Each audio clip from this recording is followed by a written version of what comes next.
La entrevista del Telematutino 11, gente importante, a tratar temas importantes, nos acompaña el licenciado Fabricio Gómez Mazara, quien es director ejecutivo de ProMIPYME, el Consejo de Promoción de las Micro, Pequeñas y Medianas Empresas, pero también Fabricio es economista, es académico, es decir, que no solamente vamos a hablar de ProMIPYME, vamos a hablar de economía y por supuesto de política. Fabricio, buenos días. Bueno, gracias por la invitación. Feliz de estar con ustedes. Bueno, bienvenido. Vamos a hablar de préstamos y de cuartos, Claro. Señores, atentos, los pequeños, micro y medianos empresarios. Exactamente. Vamos a ver.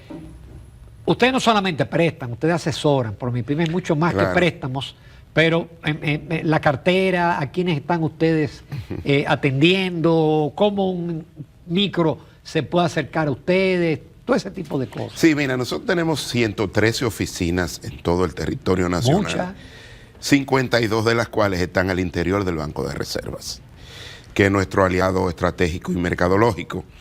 Porque hay que decir que el ProMIPYME no es un intermediario financiero puro y duro, porque nosotros no captamos, solo prestamos. ProMIPYME, a pesar de ser una institución de servicios financieros, está en el sector público no financiero. Entonces, cuando nosotros le prestamos a un cliente, automáticamente le generamos una cuenta en el Banco de Reservas, que es el Banco del Estado y que puede operar en el sector financiero. Entonces, en esas 113 Es una limitante. una limitante muy fuerte. Comentábamos que ustedes podían recurrir a fondeadores internacionales que están detrás del país y no pueden hacerlo. No podemos hacerlo. Y de alguna manera, lo que planteamos, o sea, que después de los 50, uno quiere dejar un legado por donde pasa. Y lo que pensamos es dejar algún proyecto de ley con dos salidas. O ProMIPYME termina siendo una institución de microcrédito adscrita al Banco de Reserva, que es el Banco del Estado, o es una institución que va a estar dentro del esquema o el ecosistema de microcrédito, compitiendo con las instituciones del sector privado, pero en el sector público financiero. Sí, pero Fabricio, ¿cuál es la diferencia de lo que ofrece ProMIPYME versus lo que ofrece el sistema bancario, incluido Banreservas y otras instituciones que también tienen cartera de préstamo para pequeñas, micro y pequeñas empresas, para las llamadas pymes? Por el reglamento. ¿Cuál es la diferencia? Por el reglamento de evaluación de activos, los bancos comerciales no tienen la capacidad de prestarle a los microempresarios, que es el gran universo del ecosistema de microcrédito donde actúan instituciones privadas y públicas. O sea, lo puedo mencionar, ADEMI, Manfondesa, Adopen, Motorcrédito, la Fundación Dominicana de Desarrollo, son instituciones que están en el ecosistema de microcrédito. ¿Qué los diferencia? Que además de servicios financieros, ofrecen servicios no financieros, educación financiera para su cliente. Usualmente los pequeños negocios fracasan no porque quien los maneja no sepa del rubro, sino porque carece de educación financiera y tiene que mantener la liquidez del negocio. Nosotros les recomendamos que mantengan siempre su cuenta por cobrar en un plazo menor a su cuenta por pagar, porque los negocios pueden tener solvencia, pero si no tienen liquidez, quiebran. Entonces, ¿Cómo Fabricio, repítelo, ¿cómo la cuenta por cobrar? En un plazo menor que tú cuentas por pagar. Ay, porque papá. tú puedes tener solvencia, pero si no tienes liquidez, el negocio quiebra. Entonces, ese tipo de cosas que en el ecosistema de microcrédito ha existido siempre, es lo que nos diferencia. Si ustedes les dan ese acompañamiento. Claro, un acompañamiento. Pero ese acompañamiento a las micro. Ok, pero en el caso de la pequeña y mediana empresa, que también ProMIPYME actúa, y yo quiero que nos divida si ese microcrédito es mayoritario en el porcentaje de los préstamos y el acompañamiento que ustedes ofrecen. Claro que sí. Mira, actualmente nosotros tenemos una cartera de 9.772 millones de pesos. De esa cartera, el 62% de los clientes son mujeres. Y eso equivale a cerca del 51.2% de la cartera desde nuestra llegada. Y lo digo porque cuando miramos el universo que compone la cartera de clientes de ProMIPYME, solo un 7% son empresas formalizadas. El resto son personas físicas que van de manera directa a tomar créditos. La diferencia es que, si bien es cierto que las mujeres son nuestras mayores clientas, toman montos más pequeños. Entonces, como porcentaje de la cartera... ¿Y para qué? ¿Para cuáles rubros, Fabricio? Usualmente para temas comercio, servicios y la industria ligera de transformación. Panadería, repostería, salones de belleza. Costurera. Y de todo, costurería. Claro, salones de belleza, servicio. Y fundamentalmente son unas clientas muy buenas, porque son muy buenas pagadoras y se mantienen siempre en la cartera. Reenganchan en Promipyme cuando el préstamo está cercano o menor al 50%, tienen la opción de reenganchar, de ampliar siempre y cuando tenga buen y el préstamo buen por historial. medio parece micro, ¿por dónde anda? Anda actualmente entre 350, el 75%, casi el 78% de nuestros clientes, la cartera es con préstamos menores a 400,000 pesos. Antes era 200,000 y algo, pero el efecto de la inflación, digamos, desde el 2022, la invasión rusa a Ucrania, pues ha hecho que ligeramente suban los créditos. ¿Y el monto de los créditos. crédito máximo que ustedes otorgan, de cuánto es? ¿De qué estamos hablando? Hasta 10 millones de pesos con garantía hipotecaria. Hay que decir que quien pone la definición de microcrédito y es el Ministerio de Industria, Comercio y MIPYMES, que es quien traza la política MIPYMES y es quien preside el Consejo de Directores de Promipyme. Actualmente lo acaba de actualizar en torno a 11.300.000 pesos, pero nosotros todavía, el Consejo no se ha reunido y ha actualizado la cifra máxima. O sea que estamos todavía en 10 millones de pesos. Fabricio, pero en el caso de esas empresas no formalizadas, las clasificaciones de micro, pequeño, mediano van en función del ingreso y de los empleados. Sí. Pero bueno, usted tiene, lo hablamos, un colmado que con el teteo gana muchísimo. Claro, pero resulta claro. que el colmado tiene 2 empleados. Sí. Y como no está formalizado, Tú su no sabes ingreso cuándo. no se sabe cuánto es. Nosotros podemos dar, porque al final, como es una mezcla entre trabajadores y monto de venta anualizada, hay instituciones o estructuras productivas, fundamentalmente comerciales, que pueden ser mayores a ese monto, más de 10 millones de pesos al año. Pero como nosotros somos micro, pequeños y medianos empresarios, ya hasta mediano estamos hablando de más de 200 millones de pesos al año. Entonces, lógicamente son micro por la cantidad de trabajadores, pero tienden a ser ya medianos por la cantidad de ventas anualizadas. Pero quedan dentro del espectro La tasa de interés financiamiento. para un micro, ¿cuánto es? Nosotros tenemos una tasa de interés actual de 12% Para todos. al año, para todos. Fija, Fija, no se actualiza.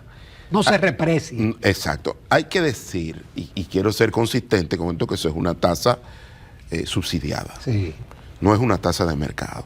Es parte de la visión de una institución de desarrollo, de una institución pública sin fines de lucro, y que lógicamente lo que busca es irrigar el tejido productivo, orientar a los microempresarios y mejorar un poco la competitividad sistémica, que es uno de los más Usted tiene grandes. una morosidad muy baja, entonces hay retorno, pero como quiera nunca alcanza la cartera. ¿Qué hace? Periódicamente el gobierno le inyecta recursos. O Bueno, el Banco de Reserva. Claro, desde mi llegada no he tenido esa suerte, digamos. Pero sí, ¿qué hemos estado haciendo desde que llegamos?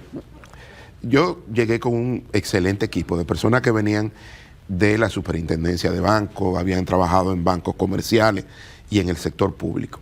Entonces lo que hicimos con inteligencia de negocio y nuestro suplidor de buró de crédito, analista de crédito, fue que identificamos primero cuál era la cartera efectiva, porque se decía la cartera es de una cantidad X, pero muchas de esas personas tenían más de un año que no tenían ningún tipo de actividad de negocio con Promipyme. Entonces dijimos, mira, aquí hay un hallazgo, las mujeres son mejores pagadoras. Entonces, para reducir digamos, el riesgo de impago, inclinamos la cartera hacia las mujeres. La gestión es más trabajosa porque son montos menores, pero fuimos mejorando. Cuando nosotros llegamos, la morosidad estaba en 16.3%. Actualmente anda por 9.5%. Es una morosidad estresada. Porque como estábamos un grupo de académicos, decíamos, miren, el microcrédito, tú no puedes buscar una morosidad estática, porque en el caso de los microempresarios, usualmente no tienen seguros en los negocios. Entonces, cuando hay una inundación, cuando hay un incendio, su riesgo es mucho más grande. No solo por la operatividad de su negocio, sino por el lugar donde están, que muchas veces se quema la casa de al lado, o muchos negocios funcionan al interior del hogar, y cualquier eventualidad pues termina afectando el funcionamiento. Entonces hicimos esa morosidad estresada, y cuando decimos 9.5 es la promedio sometida a esta prueba de estrés. Muy bien, vamos a la pausa vamos ahora. a una breve pausa y volvemos. Nos queda algo de PromiPyme, pero vamos a entrar en economía porque el hombre es economista Todavía. y académico. Volvemos. Continuamos en Telematutino 11. Esta mañana estamos conversando con el licenciado Fabricio Gómez Mazara. Él es el director ejecutivo de PromiPyme, que es el Consejo Nacional de la Micro, Pequeña y Mediana Empresa.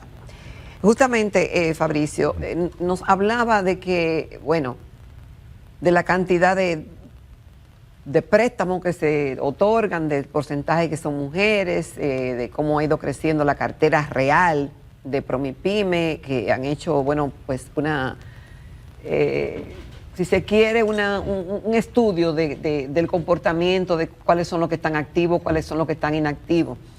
Y yo quería aprovechar el hecho de que, además de académico, economista y político, porque mucha gente va a la política y se critica mucho cuando cambian los gobiernos y la gente quiere un empleo.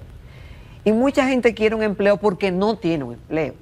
Y el hecho de que si se fortalecen la creación de empresas pequeñas, micro, medianas, donde la persona tenga la oportunidad de generarse sus ingresos, pues participará en política quizá por ideología y simpatía, pero no para buscar un empleo. Entonces, el acompañamiento que ustedes le dan a las empresas para que esa empresa sea exitosa y permanezca, ¿cuáles son los resultados que en tu gestión han tenido hasta ahora?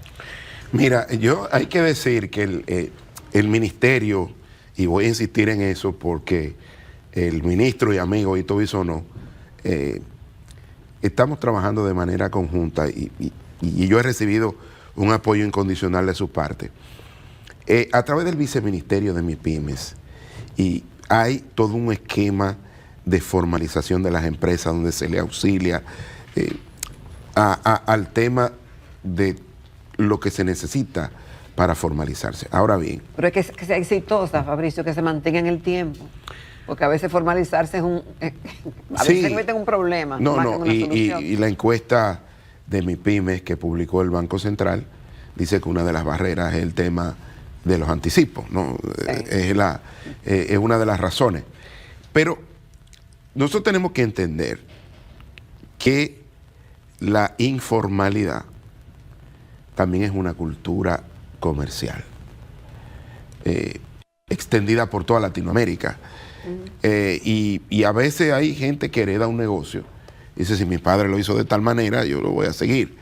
Y las discusiones es que le decimos, pero el mundo cambió. Hay otra forma de hacer negocio. Sin embargo, cuando vamos a los territorios, nosotros hacemos entrega frecuentemente de créditos. Y eso nos permite ir al territorio. Lo que está pasando en el país, lo que en algún momento, y aquí estoy con un teórico de la economía, se llamó la geografía económica. Lo que está pasando en el país con el microcrédito o con la microempresa en sentido amplio, es que tiene una capilaridad, una movilidad, es sumamente maleable. Nosotros poníamos el ejemplo de Santiago. En Santiago los microempresarios ya sabían dónde iban a estar la salida del monorriel y ya están colocados por ahí. Entonces se mueven rápido, están en los lugares precisos. Pero eso es bueno. Claro, porque eso te habla de una cultura comercial, de una capacidad empresarial que les permite también, como son pequeños, la movilidad es menos costosa y comienzan a establecerse. Sin embargo, hay todavía mucha debilidad en el tema de la digitalización. El microempresario tiene que Decide entender... organizarse por dentro, porque... En el cambio que estamos teniendo, cuando uno ve la digitalización de los servicios, eso no solo tiene efectos sobre las grandes y medianas empresas, sino sobre las pequeñas. Los microempresarios tienen que entender que el mercado es el mercado mundial. Una vez tú accedes a la tecnología de la información y tienes un portal donde la gente puede acceder para comprar tus bienes y servicios, ya cualquier ciudadano del mundo te puede comprar los servicios. Claro, para eso tiene que tener una infraestructura de pago digitales y demás, que lo puedes hacer. En un país que está conectado por el sector turismo con el resto del mundo, hemos tenido que muchos microempresarios y microempresarias ya tienen, digamos, emprendimiento y negocio que le venden a turistas por plataformas tecnológicas. Eso está un fuerte desarrollo. Se está dando fundamentalmente en Puerto Plata, que hay que ponerle atención a lo que está pasando en Puerto Plata, porque es un crecimiento, un despliegue económico y comercial como nunca antes se había visto en un plazo tan corto, por la llegada de los cruceros y por otros temas que están sucediendo en esa provincia. Ni hablar de Punta Cana, de la provincia de Higüey, que también está moviéndose de una manera importante. Nosotros tenemos también, en el caso de Pedernales, pusimos una oficina que comienza a funcionar, porque para nosotros es importante el tema territorial, ¿no? Como somos una institución pública sin fines de lucro, lo territorial es importante, porque el gran competidor del esquema de microcrédito es el prestamista informal. Sí. Y hace 2 días se publicó la encuesta de inclusión financiera del Banco Central. Y cuando se comparan los datos del 2023 con los del 2019, hay un hallazgo importante. Y es que una mayor cantidad de personas dice que está tomando créditos en el sector financiero formal. Y el acceso a prestamistas informales se redujo de 29.5 a 25.4. Pero todavía sigue siendo alto. Es decir, más de la 1/4 parte de la gente que accede al mercado financiero lo hace a través de un prestamista informal. Y eso, estamos hablando de tasa de 244% al año. Ay, padre amado. Entonces, eso está generando en los territorios muchos conflictos. Pero los negocios se mantienen en el tiempo, esas empresas, que era mi pregunta original, se mantienen en el tiempo, son lo suficientemente fuertes como para mantenerse y no depender de que alguien vaya y le dé un empleo público, a eso me refería. Claro, sobre todo en los negocios dirigidos por mujeres, cuando lo vemos con los reenganches, tienden a reenganchar por más tiempo. Tienen 8, 9, 10 reenganches. Eso quiere decir que siguen creciendo, que el negocio sigue creciendo y se mantiene. En el caso de sus pares masculinos, digamos, los reenganches son menores, con lo que uno puede intuir que o mutan o cambian de rubro o el negocio no tiene tanta permanencia en el tiempo. Yo quiero aprovechar el economista y académico. Vimos ahí que el staff del fondo se va en elogios al país, crecimiento de 5, proyección este año de 4.5 a 5, pero hay unos problemitas coyunturales, las tasas de interés no ceden a pesar de que el banco ha bajado notablemente la tasa política, de que ha hecho inyecciones. Tenemos ahora una fluctuación atípica del tipo de cambio, pero de fuera nos ven, inclusive las empresas clasificadoras de riesgo. La visión de Fabricio Gómez Mazara. Mira, yo creo que este país tiene que tener un optimismo cauteloso, porque la situación global es de incertidumbre. Y eso lo están expresando los mercados financieros internacionales. Hay 2 canales por los cuales se transmite eso al resto del mundo. El primero es el canal comercial o los flujos de comercio, que con todos estos aranceles nuevos está ya afectando los flujos. República Dominicana podría ser beneficiario de eso por el nearshoring y por el hecho de que ya se está en plan de traer aquí microprocesadores 1.0. No crea que son de última generación, sino que las plantas en Estados Unidos, con esta inversión que anunció Taiwán de más de 100 mil millones de dólares, van a necesitar utilizar sus líneas de producción para comenzar a hacer estos microprocesadores, estos microchips de última generación que usan los móviles. Entonces, para eso van a tener que desplazar o tercerizar del territorio norteamericano esos microprocesadores 1.0 que utilizan los televisores, las neveras y otros electrodomésticos básicos, y lógicamente República Dominicana, por la cercanía con Estados Unidos, podría comenzar a producir vía zona franca este tipo de productos. El canal que más preocupa es el canal monetario y financiero. ¿Por qué? Porque lo que la incertidumbre está generando es que, como suben los aranceles, las materias primas aumentan de precio, y uno vislumbra en los Estados Unidos que la inflación, si no se reaviva, al menos va a durar más tiempo rígida y va a costar mucho seguirla reduciendo, con lo cual la Reserva Federal no va a poder en el corto plazo reducir la tasa de política. Eso implica que los bancos centrales del mundo, incluyendo el Banco Central de la República Dominicana, no va a poder bajar su tasa de referencia, que actualmente está en 5.75, y lógicamente el acceso al financiamiento, tanto para los gobiernos como para las empresas, se va a mantener relativamente alto. Entonces eso va a afectar el consumo y la inversión en el corto plazo.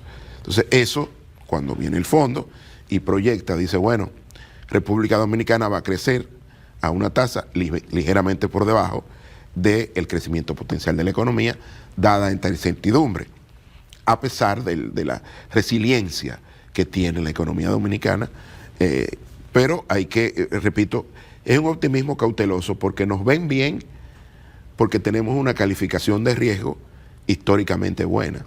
Alguien me dice, Fabricio, no es que República Dominicana lo está haciendo muy bien, que lo está haciendo bien, es que el resto de la región lo está haciendo muy mal. Entonces uno puede subir por esas dos condiciones, pero hay que, repito, el optimismo es cauteloso. Creo que el Fondo Monetario advierte de los nubarrones internacionales, sobre todo este tema de los aranceles, en una economía global que estaba bastante integrada. Cuando uno ve al presidente Trump con los vaivenes con México y Canadá, es porque es una economía muy integrada. Entonces es muy difícil tú fraccionar la producción o las líneas de producción que se dan en estos tres países sin afectar el consumo doméstico de cada uno de ellos. Entonces eso es lo que hay que mirar.